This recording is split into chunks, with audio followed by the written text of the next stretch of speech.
All right.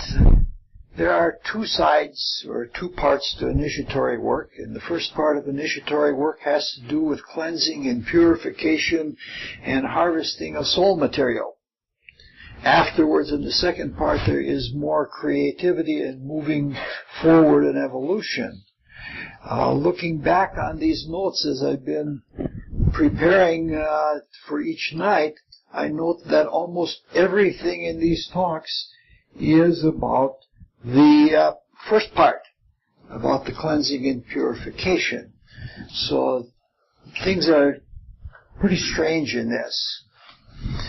Now, I've been very, very fortunate to have many friends. And some of the friends are troubled, and some of the friends are unusual, but most of them are just regular, everyday people. And I have one friend especially that is unpredictable. I'll give you an example. Back in the college days, we used to go to movies. A number of us that hung out together, and in the late 60s and early 70s, there were film societies at the university. And a film society was a bunch of students who got together and said, wow, we'd like to look at all movies of this type. And so they would rent out, they would get halls, lecture halls for free on campus, and then they would rent movies, and then you could go in for a very small admission. And they were, because they were students, they could do that. And so on any given night of the week almost, you had options of going to several different films. Like on a Friday or a Saturday, there would be as many as 7 or 8 films that you could go to. And on one particular evening, a group of the friends decided that we were going to see a film. And this unpredictable friend never showed up with the rest of us for the film that we were at.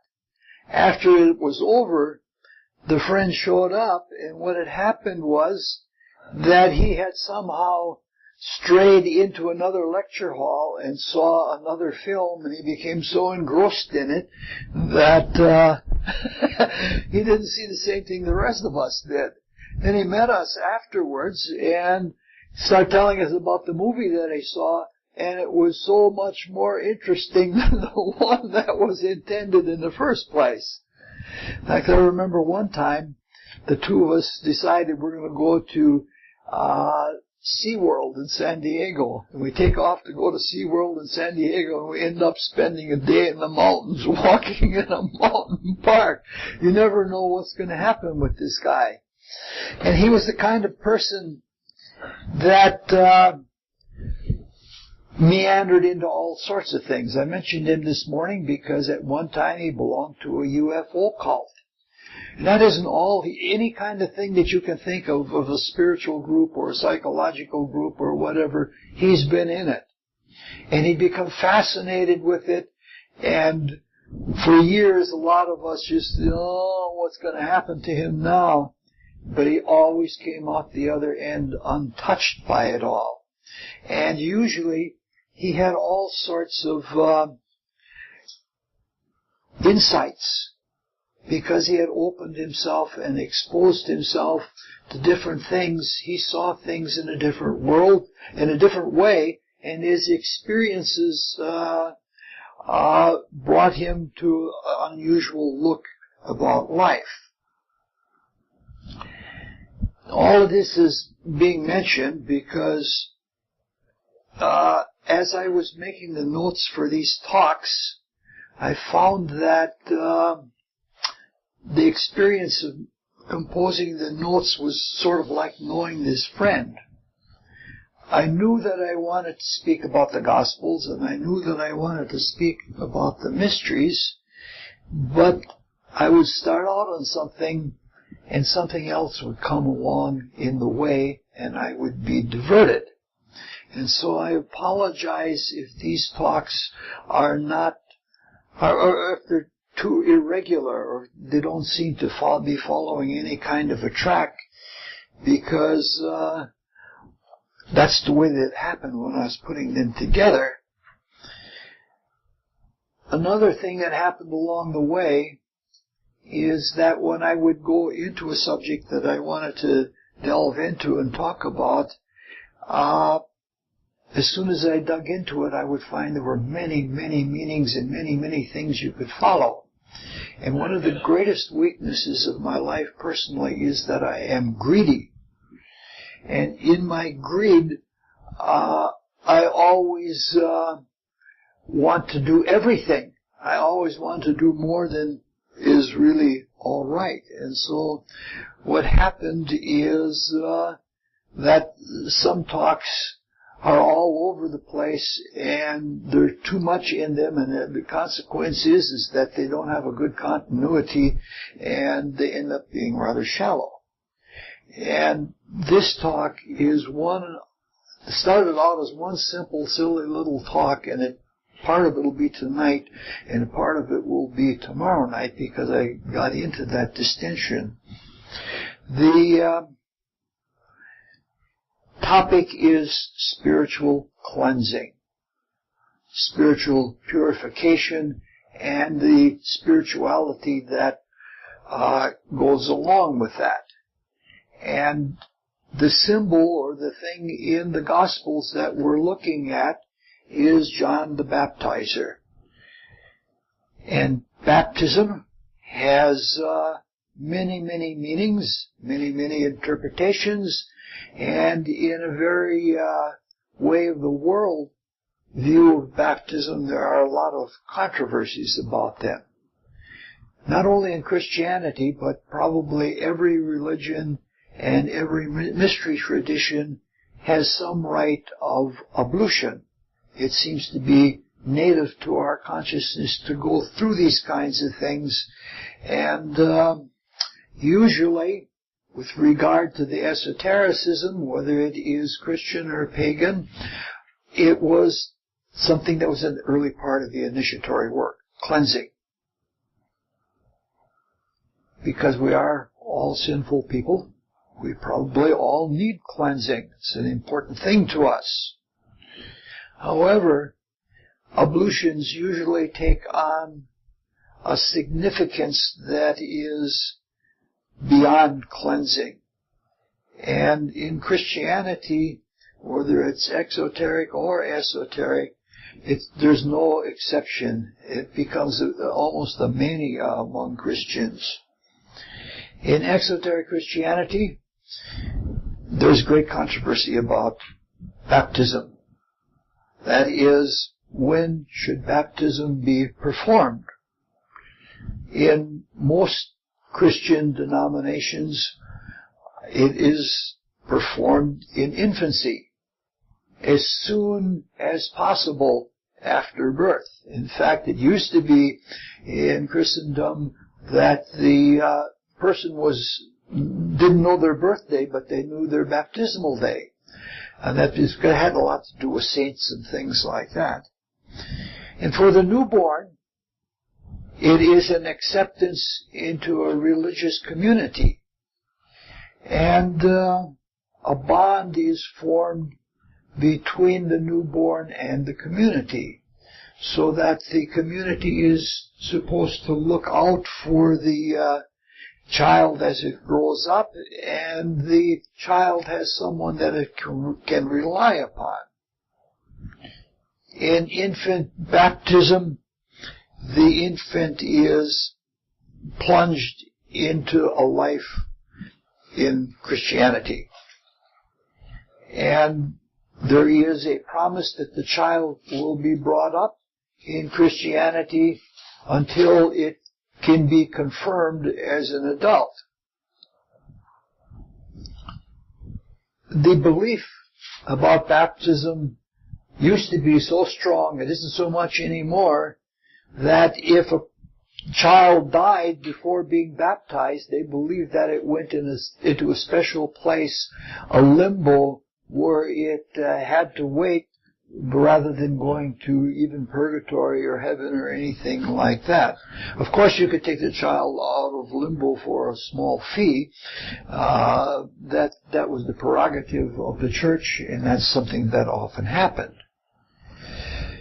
In cases of infant baptism, the parents commit themselves, and they commit themselves to rearing the child according to the tenets of the faith. In some denominations, not as many as infant baptism, baptism is not done until a person is an adult. And the idea is that only an adult in full presence of all faculties can make such a major commitment. It's a commitment to a life in Christ.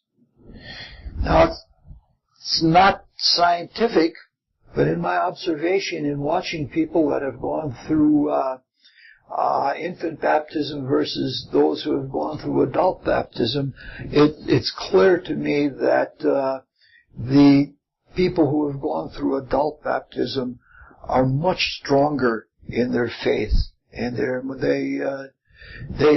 much more serious about it. So there is something about making that kind of a commitment when you're capable of doing it. In fact, I sometimes even have weepers jeepers about bringing children up with too much knowledge about esoteric things. There are a lot of parents that try to teach their thing. They try to teach meditation to a little child that doesn't have anything yet ready in their inner constitution to be ready for that. And I have very great misgivings about that. So, symbolic cleansing, whether it is infantile or whether it is adult, it can never match true cleansing, which is an inward kind of cleansing. Now, how a baptism is performed is also a matter of great controversy. And again, there are at least two views about it. One view is that a little sprinkling of water is enough. And the water is supposedly holy, and what you're doing is cleansing or promise to cleanse the person who is being baptized, and simple to just do that, and that's all. The other view is that full immersion is necessary. And people of this ilk believe that we must be clean in body and soul completely. And there are psychologies behind all these things, but that greedy I wasn't to go into them, so I'll try to keep it a little more simple. Now, if we look at the rite of baptism or the mystery symbol of baptism, in the Gospels, it seems to support full immersion, because John the Baptizer was at the River Jordan, and you would get the image that he would plunge people underwater. However, if you're very, very subtle and you're extremely erudite, in a very rare way, you can see that there is testimony for both sprinkling and for full immersion in the Gospels, and we'll get some of that to the sprinkling tomorrow. We're going to immerse tonight and sprinkle tomorrow. And when I was preparing these notes, my mind was all over the place. And one of the first places that it went to was a movement that was popular back in the late 60s and the early 70s. There were several different varieties of it. It was a New Age kind of thing that utilized full immersion. And the practice could be called a rebirthing-like practice. This is because some researchers found that immersion in warm water for long periods of time changed someone's breathing. And the breathing was improved, and consequently one's health improved, and because of that one's psychology improved. and they were the better for it because their consciousness was greater. It's a little bit backwards. The consciousness should change first and everything else follows after it. But that's another matter. Now, some participants in this kind of activity had a born-again type of experience. What we're talking about in Christianity is a spiritual rebirth, which is especially strong in St. John's Gospel. You must be born anew, and you must be born in the Spirit. We're talking about the man that said, "How can I go back into the womb and be born again?" And that's when Christ in the dialogue talks about spiritual birth or a second birth. Of course, in the New Ager way of looking at things, it was all about birth trauma. Whether a person was born by cesarean birth or whether they were a pincer's baby or something like that, birth was seen as an activity that was violent, that wasn't supposed to be violent, and that all of our life we bore the scars of it in our psychological nature. This is when Uranus was in Scorpio, and this is when the birth without violence and all of those movements came out. Now, strange as it may seem, there really is something to this. There is something about being immersed in water and held in there, despite all the New Age ideas about it. Some things are not completely false. There's a grain of truth in almost everything that is followed. However, the rebirth is not always a spiritual rebirth where a person is cleansed of all of the psychological dross that they carry around inside of them. It's true that most people probably do not breathe well, and probably most are not aware of their breathing at all.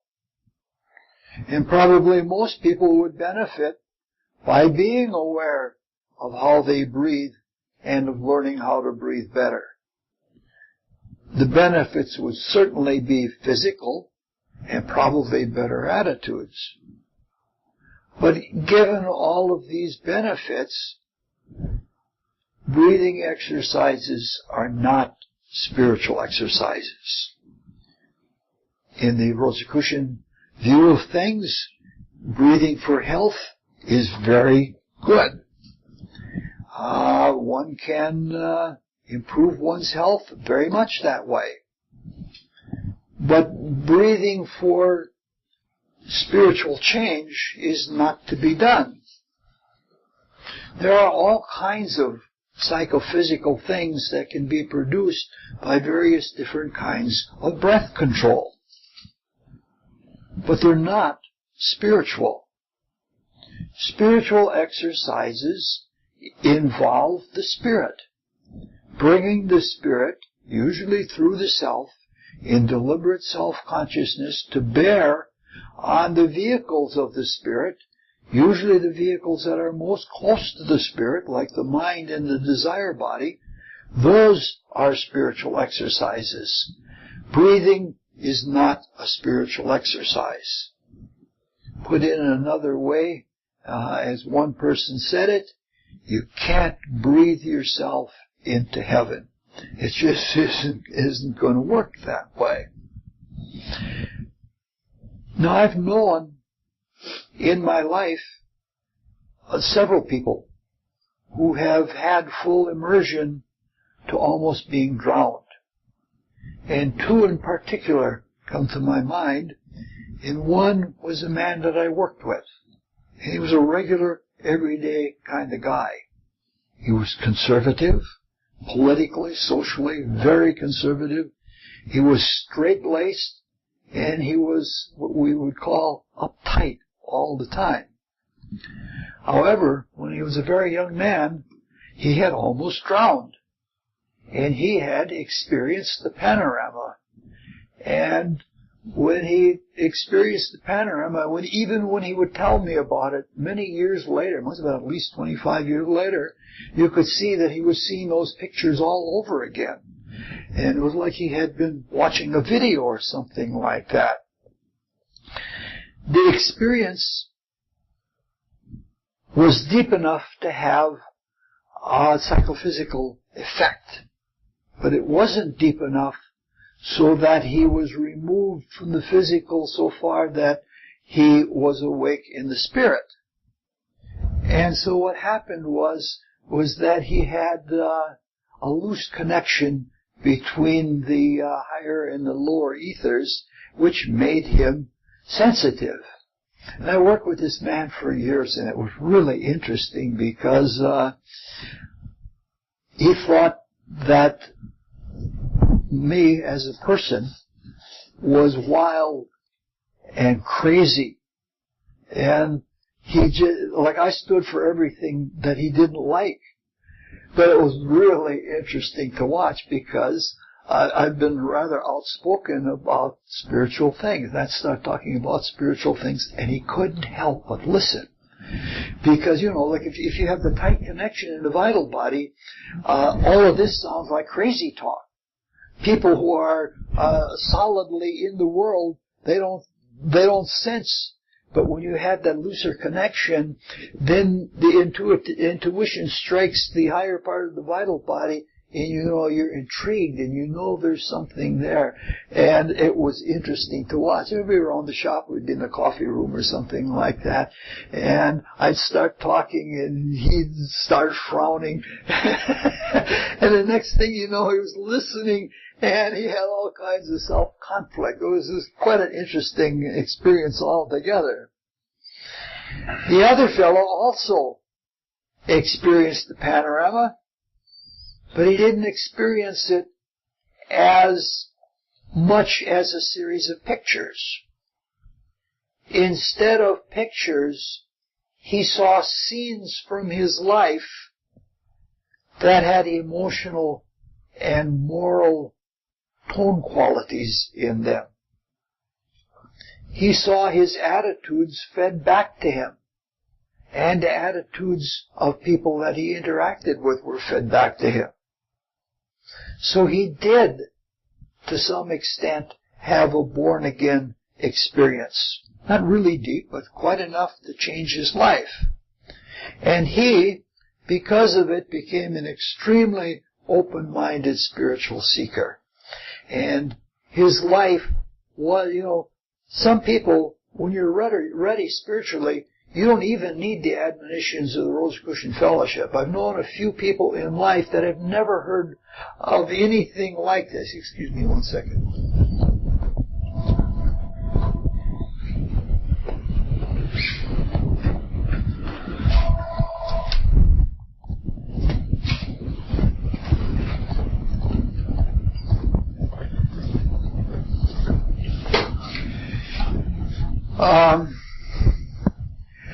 They've never heard anything of the occult. They've never heard anything of mysticism. They've never heard of anything like the Rosicrucian Fellowship.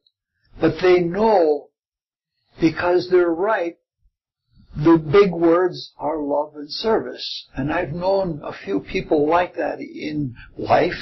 And this person that had this kind of experience, where there was the being nearly drowned to death, well, that was him, completely. So, what we're talking about is something that was employed by various mystery schools. And we're talking about what is called baptism, and we can see that even if it is an accidental experience, that the phenomenon of baptism does have a life-changing way about it. It works. It functions.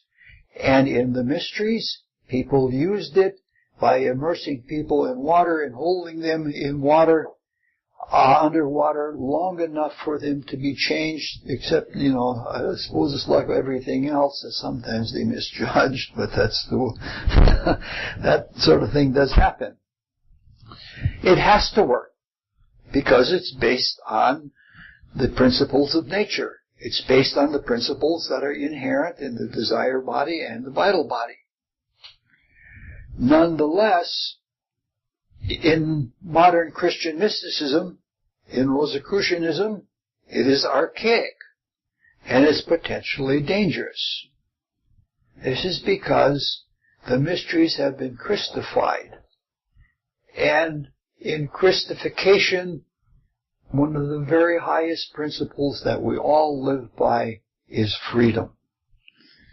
This means that in the modern Christian mysteries, we bring about inner changes through acts of free will. We know the truth of things. We know the truth that resides in the life spirit that Christ is the focus of, and we do things from that. In the modern mysteries, initiation is not something that is done to us. It's not where someone outside of us does something to us and we just respond or just allow this to be done to us.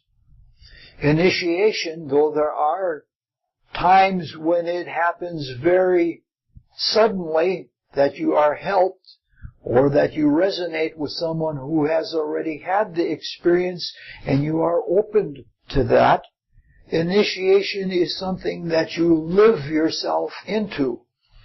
In the true modern spiritual path, you become spiritually. It is not a matter that you are made to be one way or another. There might be compelling activity, but that compelling activity comes from the Christ within, and it doesn't come from somebody doing something to you from without.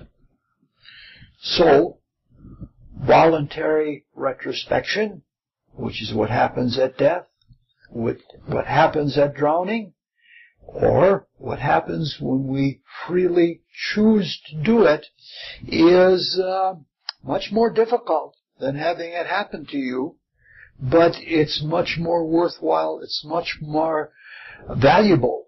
It's superior to something that is taken from without.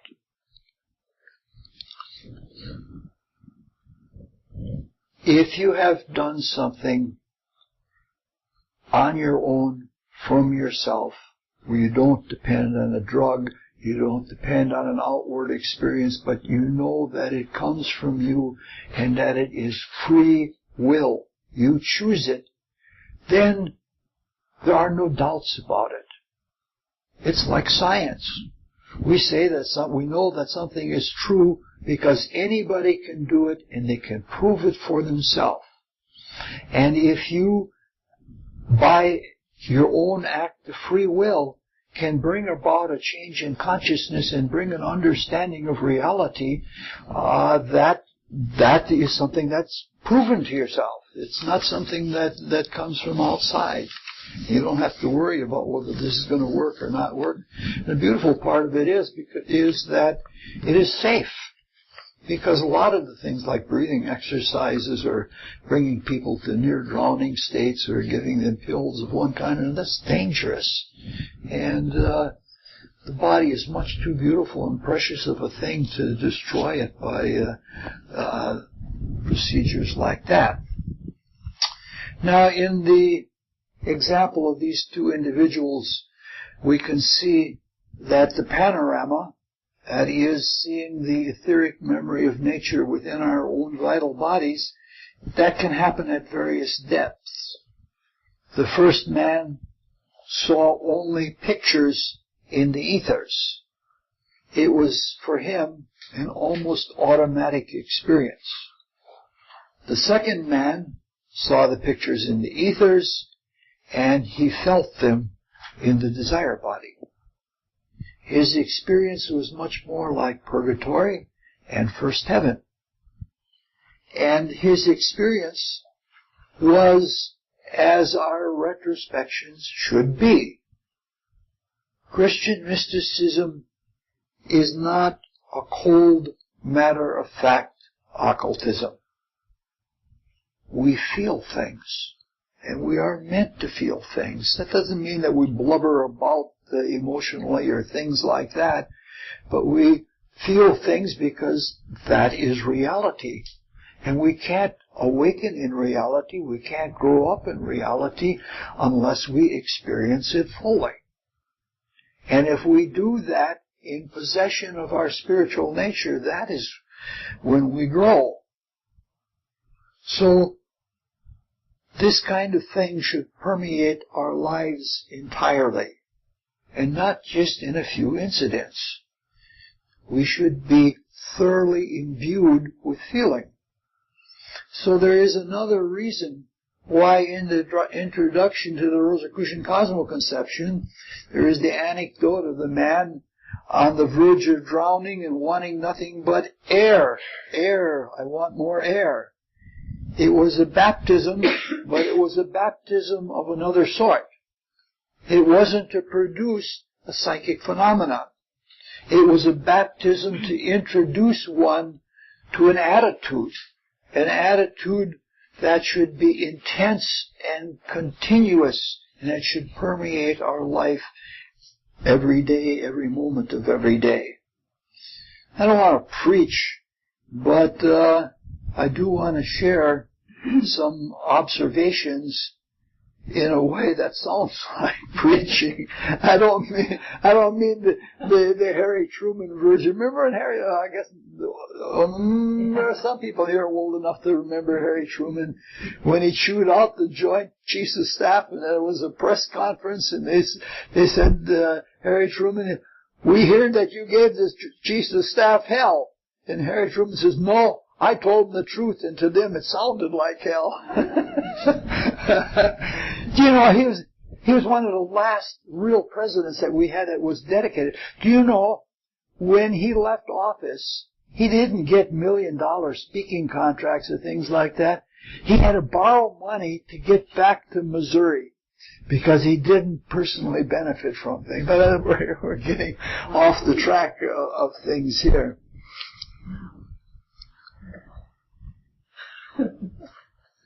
What we're talking about has to do with why it is progressively more difficult to enter into the mysteries.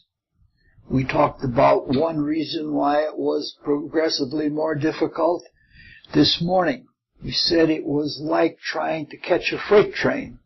You can't do it when it's stopped because they have railroad yard detectives. So you wait until it's pulling out of the railroad yard. And if you start at first, it's going very slow. You can walk along right alongside the cars and you can jump on. But when it builds up speed, it gets harder and harder. You get running as fast as you can. It's hard to keep up with it, much less jump on. And that's like what's happening in the evolutionary creation. It's that kind of a thing. But there's another reason, and that is because we are fulfilling the purpose of the entire evolutionary creation, the purpose of why we come to birth, and that is experience. The more we experience, and if we experience it truly, the more we know. And if we go on in this way, we build up knowledge. And there is a tendency to rest in that knowledge. We can be interred. We can be buried in knowledge. The more we know, the more we think we know, the more we are satisfied and we're complacent. When we think we know something or when we think we know someone, we don't go further into their character. You can go deeper and deeper, and once you start taking things for granted, it happens that way. In life, we become comfortable, and as we get older, it's like the second half of evolution, and as we get older, it's harder to stay ardent in the spiritual path. Now, in the evolutionary creation, there are means to take care of this. The most severe means are when there is a cosmic night between periods. Everything dissolves into a state of oneness, and there is a great absorption and sharing of experience. Another thing is that all along the way, there is what could be called a cosmic retrospection. We all know that when forward progress is terminated, we set the archetype in motion and we set things spinning, and as we set things spinning, we attracted things to us, or we attracted ourselves to matter. And as long as things are spinning forward, when we're a young person, we're always looking at the next thing, when we can go to school, when we can get out of school, when we can drive, when we can have kids. And as we're looking forward, we draw more matter and we draw more material responsibilities to us. It is only when we start having our own children, or when we start looking at what has happened to us, when we start looking backwards, that we are lifted out of material experience. Hypnotists, when they want to take somebody out of the body, they count backwards based on the same principle. You spin one way, and it's much easier to get dizzy and lose balance than if you spin the other way. And this is a principle that works throughout nature. So it takes us out of materialism. It ripens us. Max Heindel says, the longer we live and the more we look back at life, the more we become ripe, and we become like a peach that is well ripened so that the stone just falls out without any cling to it. Now these are all things that seem to happen of themselves. They are automatic. They are natural. But the spiritual life is the opposite of the natural life. We don't have things automatically happen to us. We try to do everything voluntarily.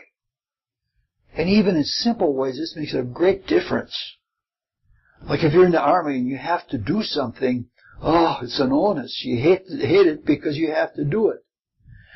But if you do it from yourself, you do everything that is asked of you, and sometimes more, and because you're doing it from yourself and you want to do it, there's no weight to it at all.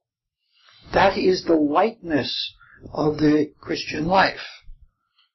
So, we voluntarily do things from ourselves. We have the great principle of analogy, as above, so below. What has gone before in heaven will follow after on earth. Things that occur in our little lives are also things that occur in the grand expression of life. That is the evolutionary creation. The Rosicrucian philosophy tells us that we are just past the midpoint of the entire evolutionary creation. Max Heindel, the way Max Heindel says it, is we are past the nadir of materiality. That means that in the second half of creation, we undo our coming into matter. In fact, we pull out of matter. Now, even though it seems to creatures, like everything is happening automatically, that's not really the way the cosmos is. The cosmos is run by divine beings who are volitional co-creators, and they are so consistent in their creativity and in their manifestation that in many cases they seem like laws of nature to us, because we don't see them. We think, there's an invisible law that's doing it there. So the cosmos is not like some big automatic machine that's left to run on its own. Within and behind everything in the cosmos are divine beings. Divine beings that share the one universal spirit. They are co-creators. and they participate in everything in the creation. Now we are beginners at that. We are beginning to be creators. And we begin our co-creation in the middle of the whole process. And we're right at the heart of things. So because of this reason, there is a great responsibility incumbent upon us. So, as we come into our own, since we are the marker of the creation, we began in its beginning, and we reached its height when the creation reached its height of manifestation, and we withdraw as the whole creation withdraws. So the rarefication and the spiritualization and the creative fulfillment comes in large part through us. And we are responsible in that. So what we're talking about is as the universe dissolves back into the spirit, and it takes along the experience from the unknown in matter, the things, the vehicles of consciousness that are more externalized and more materialized get built into the higher vehicles, and through the higher vehicles into the spirit itself. And this is all accomplished by a giant cosmic ongoing retrospection. And as the evolution goes on, the retrospection takes up more and more of our time. So that by the end, by the Vulcan period, before we can do something new, we have spent most of the entire period remembering in such a way that we extract everything out of matter and into the spirit before we can take one step. It happens for us. It happens to be one very big step. It brings us to the place that we are divinities, that we can create spiritual beings that think for themselves. We know the mystery of the mind, which is the last mystery to come about. So, this cosmic retrospection disburdens us, and it disburdens the universal spirit.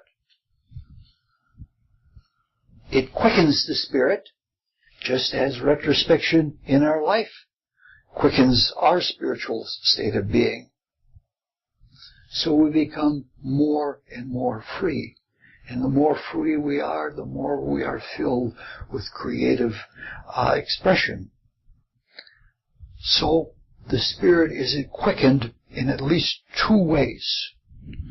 And both of them enable greater creativity.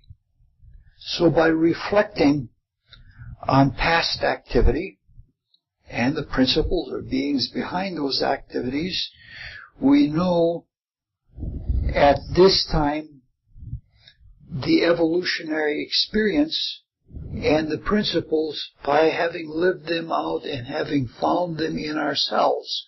We don't just reflect and we don't just remember events, we remember the state of spirit that is within them. No, we don't look at pictures like brushing our teeth or things like that. We look at our behavior with other humans, and then if we really retrospect well, we understand the psychological and other spiritual things that were behind everything that was done. So, this is, my notes are absolutely terrible here. So, from this, there are two things that are germane to the purpose of this talk.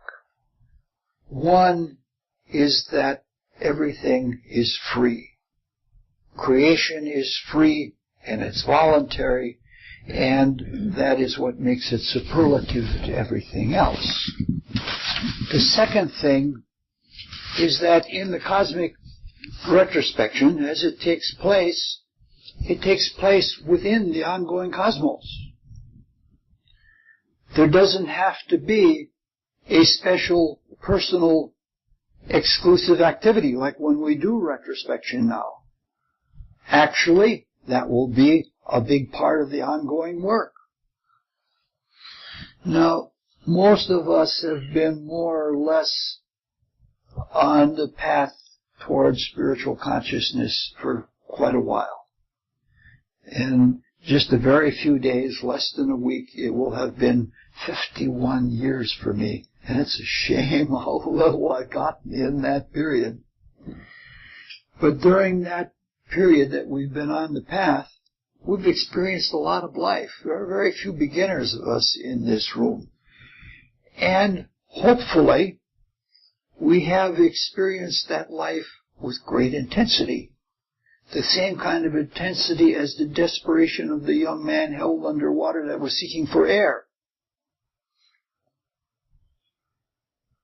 I believe that the question that we need to ask ourselves, which Max Heindel suggested that we ask ourselves,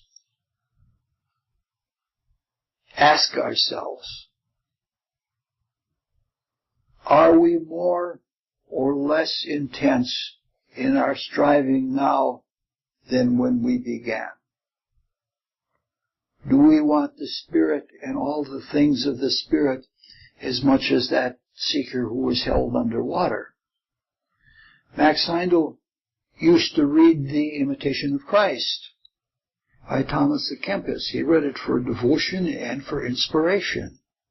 And both Max and Thomas à Kempis asked that question, am I as ardent now as when I began? And for myself, the answer is usually no. And that burns. It really burns, because you look at yourself and you say, how have you whittled your life away? And I'm probably going to do another crossword puzzle later tonight. You know what I mean? We're perverse. And that is a commentary on our true sincerity. I told you this was going to be like preaching. We forget how desperately we wanted to grow and how desperately we really wanted to help. So another question we ask ourselves, or we should be asking ourselves, is what do we do to rekindle that ardor? Because there are no Christian mystical tent meetings that you can go to and somebody will preach a sermon that'll start you a fire. There are no re-education programs. For those who fall away from communism in China, they have re-education programs. We have to do all of the same things that the divine beings do to become young again in the Spirit. And that can be answered in one word, and it's one word that stings probably more than anything else in this talk for me, and I suppose it is for you. Retrospection. If we can love enough to do it, and by loving I mean that we're willing to sacrifice our personal comfort, we're willing to sacrifice our personal beliefs, and suspend and just see for things for what they are, good, bad, or indifferent. If we can love enough, it has that ability to bring us to rebirth, spiritual rebirth. In Christ, all things are new. And we need to remove the dross, and boy, we sure can pull it onto ourselves all the time. I myself am not a good retrospector, but I will never give up on trying at it. In the early years, when I first started on the Rosicrucian path, I used to go to bed 2 hours before bedtime, normal bedtime, and I would spend those 2 hours in retrospection. And it was hard. It was just as hard then as it is now. And recently, not during while these classes are going on, recently I've been doing with my life daily now. Going to bed early and fighting the fight. And even as poor as a retrospector as I am, when I do that, and I do it with sincerity, I can see all of the wondrous power there is in that. What Max Heindel said, that even the worst criminal could be reformed by doing that. And I just see things that happen in my consciousness that if I have a decent retrospection for days after, I'm a different person.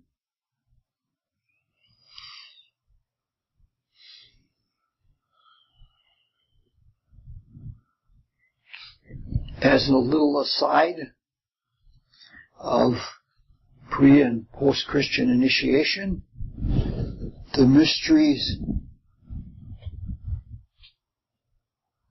I can't even read my notes. As a little bit of aside from both the pre- and post-Christian mysteries, there is a little misunderstanding about the baptism by John.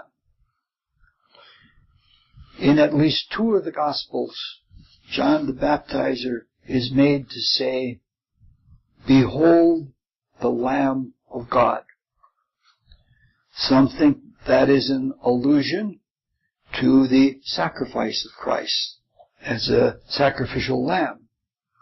Others look at it the way we looked at it this morning, as a representation of being at the edge of the beginning of the sign, constellation of Aries, which would be a lamb. That there would be full awareness of who he was in himself. Clairvoyants tell us something very different. The atoms in the vital body are spirals. And every time we do a deed from the goodness of our heart, we attract another little spiral of light into our etheric aura. And those little spirals of light eventually get assimilated into an aura that we look like we're walking around in light all the time. You can tell who's spiritual and who's not spiritual just by looking at it. Some people look dirty all the time because they don't have that etheric light about them. So when the Christ entered the vital body of Jesus, that vital body was lit up. It was lit up by the life spirit, because the life spirit is the creative reflection of the etheric vital body. And all of those little curls, so to speak, were visible, just like a sheep, like a little lamb, all the little curls. So that's what what is said about the "Behold the Lamb of God." In several places in the writings of Max Heindel, the fact is stated that in the main points, not all the creed or the interpretation or such, but in all the main points, esoteric Christianity is completely in harmony with regular exoteric Christianity. There are a lot of other sectarian beliefs that we don't believe at all. I can never recite the Apostles' Creed because I don't believe those things. Those are beliefs. They have nothing to do with spiritual experience. This is true with regard to virtue. The spiritual investigators who formulated the philosophy that is behind the Rosicrucian consummate conception state that in reference that even though one has a successful purgatory,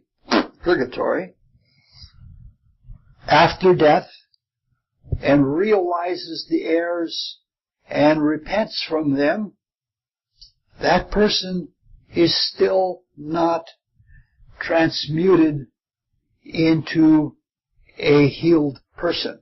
That person is not saved. That person is not changed. That person is not virtuous. A person is virtuous when you can live through a temptation involving the principle that has previously been abused. You may still be vulnerable to it, but you're virtuous when you can live in all vulnerability in in the face of that temptation. So Max Heindel tells us that in the Rosicrucian philosophy, even though we're cleansed after death, we have to come back and face a similar trial.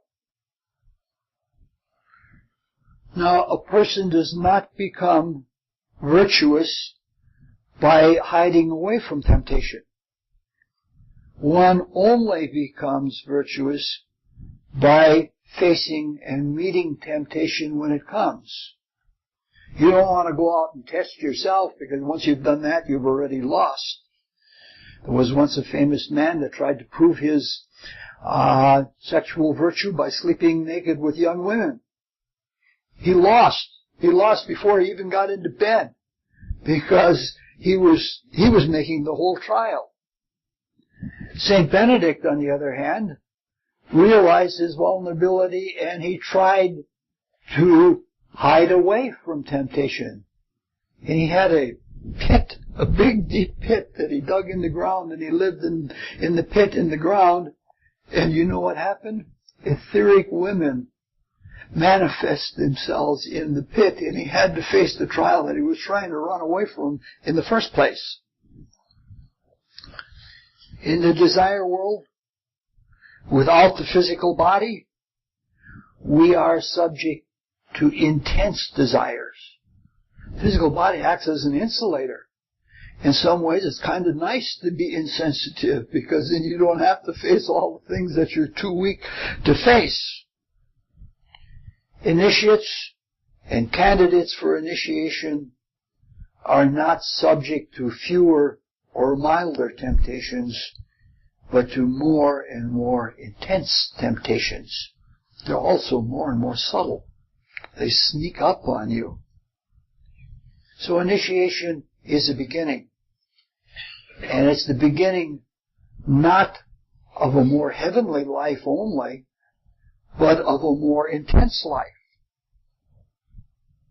One has more insight, and one has more faith in the Spirit that works within one, but one still has to face all those temptations. So when we look at the Gospels, in all of the Gospels where Jesus has just been baptized and received the life Spirit, the first thing that happens is that he is immediately subject to temptations. Not simple temptations like, should I eat a chocolate bar tonight, or, boy, that woman sure looks good to me. Jesus was probably well beyond that, and the Christ was well beyond that. But all of the more subtle temptations, the temptations to power, the temptations to use spiritual force not for creative, benefic acts to further evolution, but demonstrations of power or self-centeredness. So, the Gospels are formulae for initiation.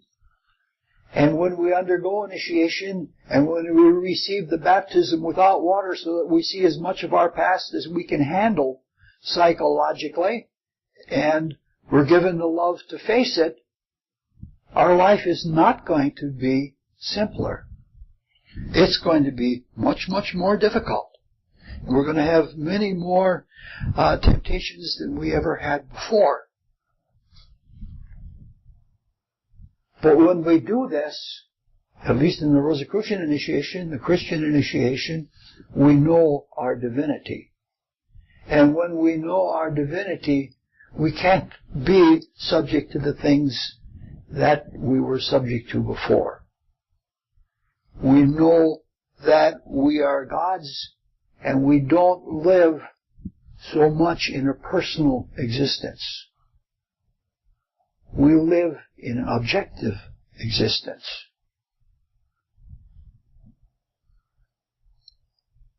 All individual personal views are subjective. And the objective truth is the collection of all of the individual subjective points of view seen all at once. And that is what the life spirit is. We see the whole. It's pure, unconditioned. All of the different selves and the things that issue from those different selves come from that experience of unity in the life spirit. So, ours is to become objective like that. To not live in ourselves, but to live our lives in a way that we only hear in curse words normally. We live our life for the Christ's sake. And when we do that, we are removed from personal experience, and we are also removed from the temptations that come after we have been purged by a baptism. That's what our ideal is. Tomorrow we'll talk about baptism in a different way, and we'll get to the sprinklers rather than to the immersers. But for now, we'll close with the Rosicrucian student's prayer. O God, increase our love for Thee, so that we may serve Thee better from day to day. Let the words of our mouths and the meditation of our hearts be acceptable in Thy sight, O Lord, our strength and our Redeemer. Richard, what is the panorama? The panorama is the unfolding of the etheric memory in the reflecting ether of the vital body. You see your entire life backwards, and you observe it intently. And when you observe it intently, it gets impressed into your desire body, so that your desire body is an instrument that's much better for use because it has more, how would you say it? It's a word that Rod would use. Structure. It has more, you might say, desire structure to it because it's based on all of the experiences that have been yours and the objectivity you obtained from those experiences. Okay? Question. My husband had a life review like that when his leg was chopped off in the battlefield. Mm-hmm. And he described it as, I saw my whole life go by me like a movie. Yep. Okay. And then 60 years later, he died. So now, when he died 60 years later, would he have gone over that first part from that first 27 years along with all of the 60 years after it? Likely. It would depend on how well he has absorbed his consciousness and extracted those pictures out of the vital body. And to the degree that he did that, he would be a reformed character, and he would not need to review them anymore, and they would be with him more as a soul quality than as a data bank that he carried around with him. No doubt his life was changed. What you're talking about there is there are various states that are not normal states in the body. Trance is not a normal state, and shock is not a normal state. And when they cut his leg off on the battlefield, he went into shock. Well, it was shrapnel from a U.S. plane. Yeah, and his consciousness was then withdrawn in a shocking way to get away from the physical experience, and he was not really in touch with his physical body, and so it wasn't his command. And in that state, he was capable of putting his consciousness in and seeing the pictures. He did say,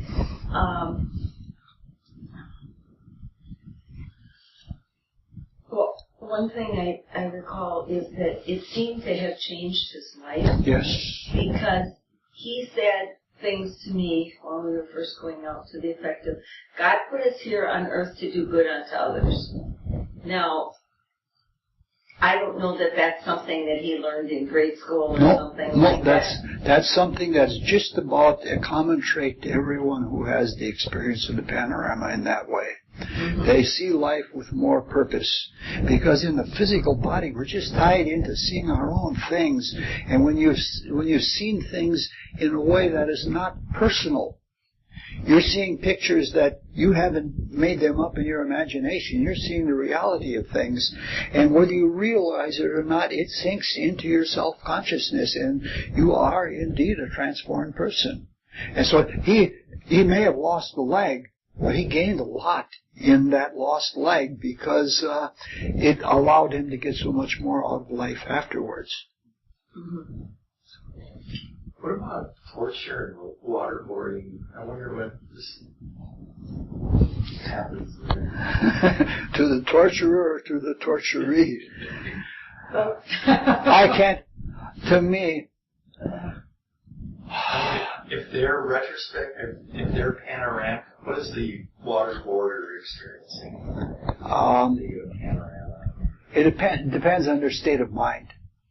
If you're caught in an accident, you're more likely to take it as it is, because you're not preconceived. But if you know somebody's torturing you, you say, "You SOB, I'm just not going to give in to you," and that puts you into a really terrible state. And the same thing happens to the torturer as happens to the torturee. Because any time you manifest desire in that way, you become harder. I don't want to be the kind of person that tortures somebody, because you become a psychologically hard person that is not, you're not fit as a human being anymore. And if you're resisting the torture, like the classic case is capital punishment. The person who is being executed knows that this is not correction. This is social vengeance. And they're angry. Like that, was it Gary Powers, that man that shot all those people in a spree down in Utah. And he faced the firing squad, and he said to the firing squad, "Let's do it." He knew that this was social vengeance, and he carried that with him into the desire world, and that's where mass murderers come from. Not serial murderers, but mass murderers. They go around and they find somebody who's weak, and when they find somebody who's weak, they pester them until they go crazy and shoot up a bunch of people, and they say, "Well, society may have had vengeance on me, but I got vengeance back." And, when you get into that cycle of things, you get so hard. Max Heindel says that in cases where there are blood feuds or religious feuds, people become so hardened they don't even benefit from a purgatorial existence. They put them right back to birth again because they know they're not going to benefit from the experience in the desire world. And they do that to keep bringing them back again and again and again until they soften. Until they see the purposelessness of war and such like this. Eventually it does get into the spirit. So. Okay, thank you. That's what tomorrow is? No, Miriam. Oh, Miriam, yes.